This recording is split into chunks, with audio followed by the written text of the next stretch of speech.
안녕하세요. 거꾸로 지구과학 1차 시입니다. 강의 내용을 잘 듣고 교과서의 중요 부분을 밑줄 쫙 쌤이 정리하는 내용을 필기해서 오시면 되겠습니다. 이번 시간에는 행성으로서의 지구에서 소단원 1에 대해 다루겠습니다. 교과서 14쪽에서 17쪽입니다. 그림을 보시면 우주에 있는 허블 망원경으로 본 여러 천체가 있죠. 지금 보이는 빛나는 것은 별이 아니라 은하입니다. 우주 속에는 2천억 개의 은하가 존재를 하고 은하마다 약 2천억 개의 별을 가지고 있습니다. 이 많은 천체 중에 현재까지 연구된 결과로 생명체가 살고 있는 곳은 오직 지구뿐입니다. 오늘 핵심 질문. 왜 지구에만 생명체가 존재하는 것일까요? 에 답을 할 수 있으면 됩니다. 자, 본격적으로 시작하기 전에 인터스텔라라는 영화 보셨나요? 무려 평점 9점이 넘는 명작인데요. 이 영화는 인간의 무분별한 환경 파괴와 개발로 인류가 더 이상 살기 힘든 황폐화된 지구를 보여줍니다. 그래서 인류가 이주할 수 있는 새로운 행성을 찾아 떠나는 이야기를 담고 있어요. 그렇다면 우주에 있는 수많은 행성 중에 이주 행성을 어떻게 찾을 수 있을까요? 국중에서는 액체 상태의 물이 존재할 가능성이 있는 12개 행성에 미리 탐사선을 보냈고 그중 긍정적인 신호가 온 행성 3곳을 방문할 거야 라는 말을 합니다. 이렇듯 과학자들은 생명체가 살 수 있는 환경을 판단할 때 액체 상태의 물의 존재 여부를 가장 중요하게 여긴다는 것을 알 수 있습니다. 왜 액체 상태의 물이 가장 중요한 기준인 걸까요? 생명체와 물은 굉장히 밀접한 관련이 있는데 그 이유는 첫째, 물은 좋은 용매이기 때문입니다. 녹을용 매질매, 어떤 물질을 녹이는 것. 화학 시간에 실험을 하면 대부분 물질을 녹여서 반응을 관찰하지요. 모든 생물체와 물질은 화학 반응의 산물입니다. 물질을 녹여줄 매질이 있어야 화학 반응이 잘 발생할 수 있고 생명 탄생의 가능성이 높아집니다. 둘째, 물은 비열이 높기 때문입니다. 비열은 단위 부피당 1도를 올리는 데 필요한 에너지를 말합니다. 개미가 지금 펭귄한테 열을 주고 있어요. 펭순이 너 바보지? 펭귄은 비열이 낮기 때문에 적은 에너지로도 열을 받게 됩니다. 너 맞을래? 반면 코끼리는 비열이 크기 때문에 쉽게 열을 받지 않는 것이죠. 글쎄. 물은 코끼리와 같습니다. 물이 가장 많은 곳은 바로 바다이지요. 바다는 태양 에너지가 들어오면 열을 많이 저장을 하면서 온도를 유지하는 역할을 합니다. 그래서 바다는 지구의 에너지 저장 창고예요. 지금도 우리는 바닷속에 저장된 에너지를 기반으로 살아가고 있습니다. 이렇게 액체 상태의 물이 왜 중요한가에 대해 이야기해봤는데 물이 액체 상태에 있기 위해서는 일기압 기준으로 표면 0도에서 100도 조건을 만족해야 되죠. 그리고 이런 조건에 가장 영향을 주는 것은 에너지의 원천인 바로 중심 항성, 중심 별, 우리는 태양입니다.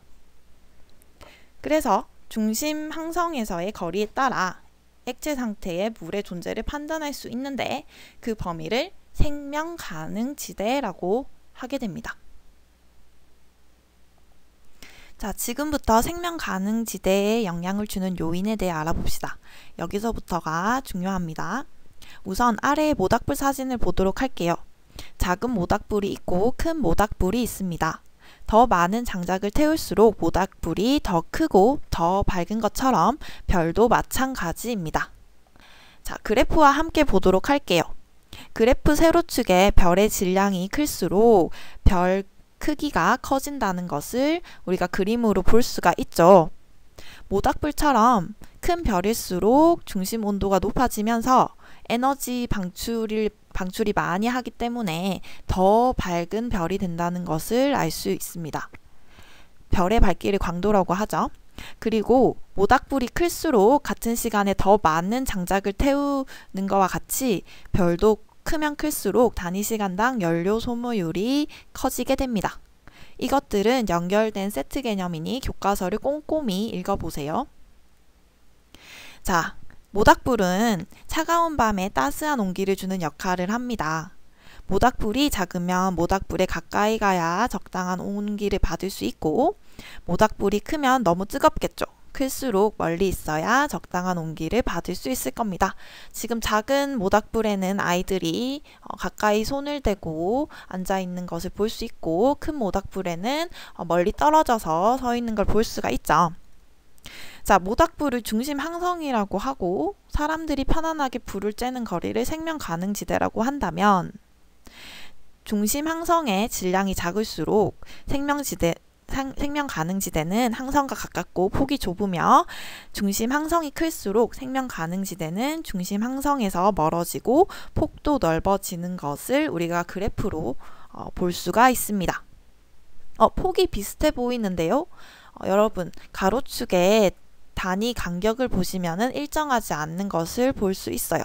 그래서 질량이 작을수록 폭도 작다는 것을 우리가 확인할 수가 있습니다. 자, 우리 태양계를 볼까요? 지구는 태양과 적절한 거리에 있기 때문에, 즉 생명 가능지대 안에 있기 때문에 액체에 물이 존재하는 행성인 것이죠. 여기서 태양과 지구 사이의 거리 1억 5천만 킬로미터인데, 이것을 지금 가로축에서는 거리를 1로 두고 있죠. 자, 이렇게 태양, 지구 사이의 거리를 1로 두는 거리 단위를 AU라고 합니다. AU. 예를 들어 지금 토성 같은 경우에는 10 거리에 있죠. 10AU가 되는데, 이 말은 태양, 지구 거리의 10배만큼 떨어져 있다라는 뜻이 됩니다. 그리고 다시 한번 가로축의 숫자 간격이 일정하지 않다는 것 한번 유념해 주십시오. 그렇다면 생명지대 안에 있다고, 즉 액체 상태의 물이 존재한다고 모두 생명체가 존재할 수 있는 걸까요? 여러분이 100m 단거리 선수라고 칩시다. 최대한 빨리 도착해야겠죠. 그러려면 뛰는 동안 가진 에너지를 한꺼번에 많이 분출하면서 도착해서는 방전이 되는 게 이상적일 것입니다. 질량이 큰 별이 바로 단거리 선수와 같습니다. 중심 온도가 너무 높기 때문에 한꺼번에 많은 에너지를 방출하게 되고, 결과적으로 빨리 방전되고 빨리 죽게 됩니다. 태양의 수명이 100억 년인데, 지금 글에 보면은 질량이 만약에 태양보다 25배보다 크다. 그러면은 순식간에 엄청 많은 에너지를 내서 태양보다 밝기가 무려 8만 배나 밝게 됩니다. 그리고 수명은 300만 년밖에 살지를 못하게 돼요. 자, 그렇다면 뭐가 문제일까? 그렇게 되면 생명체가 진화할 시간이 확보되지 않기 때문에 생명체가 존재할 확률이 적어진다는 거예요. 참고로 최초의 원시 박테리아가 지구 탄생 10억 년 후에나 나타났으니 말이에요. 반면 질량이 작은 별은 중심별의 온도가 낮아서 조금씩 에너지를 방출합니다. 마치 마라톤 선수처럼요. 수명은 엄청 길겠죠. 대신 생명 가능지대가 중심별과 굉장히 가깝기 때문에 별의 중력의 영향을 많이 받게 됩니다. 결과적으로 행성이 자유롭게 자전하지 못하게 되면서 자전 주기가 길어져 낮과 밤의 길이가 길어지게 돼요. 최후에는 공전 주기와 자전 주기가 같아지는 동주기 자전이 되어 생명체가 살기 힘든 환경이 됩니다. 동주기 자전이 뭘까? 동주기 자전은 수업 시간에 보충해서 쌤이 설명하도록 하겠습니다. 자, 이렇듯 생명체가 가능하기 위해서는 액체 상태의 물뿐만 아니라 중심별에 충분한 수명이 확보되어야 하고, 중심별과 적당한 유지를 하는 게 필요하다라는 것을 알 수 있겠죠. 자, 다시 한번 인터스텔라로 돌아가 봅시다. 주인공 쿠퍼는 사진처럼 액체 상태의 물이 존재하는 행성이 가게 되지만 생명체가 존재할 수 있는 곳이 아님을 깨닫게 됩니다. 생명체가 존재하기 위해서는 다양한 조건이 만족되어야 하는데, 지구는 거짓말처럼 그것들을 완벽하게 갖추고 있습니다. 우리가 앞에서 다룬 요인들을 포함해서 적당한 두께와 조성의 대기가 우리를 보호해주고, 자전축이 안전해서 쉽게 환경이 변하지 않는다는 것 등등 정말 완벽한 환경을 갖추고 있는 지상 낙원인 것이죠. 왜 하필 지구인가? 궁금하지 않으십니까? 이 모든 것은 확률이며 우연입니다.